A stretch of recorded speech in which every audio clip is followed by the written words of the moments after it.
Old George Karl. Oh, George Karl. Come on in here, buddy. Let's have a word. Now, I don't know if time is making you kind of just say anything or you've been hanging around Scottie Pippen. I don't know what.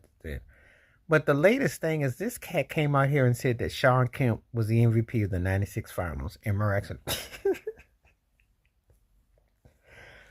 Granted, I'll give you this. He probably was the third best player in that finals overall. Kind of like Jimmy Butler was the third best player overall in the finals with the Lakers and the Heat in 2020. But the problem is there was two other people that were better, you know. And in that Chicago-Seattle series, Kemp got down. I will give it to him. Game 4 and 5, yeah, except for one problem. Now, if he wanted to say, they said this was controversial, that what he said. It wasn't controversial. It was crazy. Who did George Karl said stole 2 games in the series for the Bulls? He didn't say Michael Jordan. He didn't say Scottie Pippen. He said Dennis Rodman.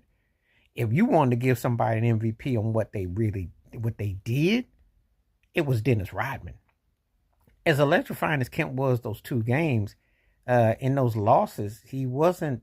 He had some moments, and a couple of games he played all right, but he didn't do much the first 2, you know, and he played his best ball, but he was I'd say the third best player. And then I will give George Karl this much.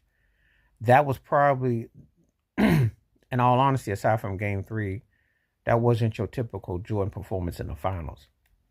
Because he really didn't look he didn't look like he was, so far beyond. They did a pretty good job on the Bulls keeping them in front. The problem was that the Sonics didn't have nobody in the glass. And the bench of the Bulls tore their behind up. Harper, Kukos, and then were too big and too physical. But Rodman was if I want to say somebody, if I didn't say Jordan, who I thought should have been MVP or co-MVP, it was Rodman. Because if you can give Andre Iguodala the MVP in 2015, you could have given Dennis Rodman MVP in 1996. Because they had no answer. Jim McAvey, I forgot who was all in the box for Seattle. They had no answer for Rodman. His rebounding, his tenacious movement, his volleyball taps, his hustle, his spark was the difference. And that was the tilt. He was everything that the Sonics didn't have. Sometimes you can look at one guy and say, if you put him on both teams, we could win. That was the case in point.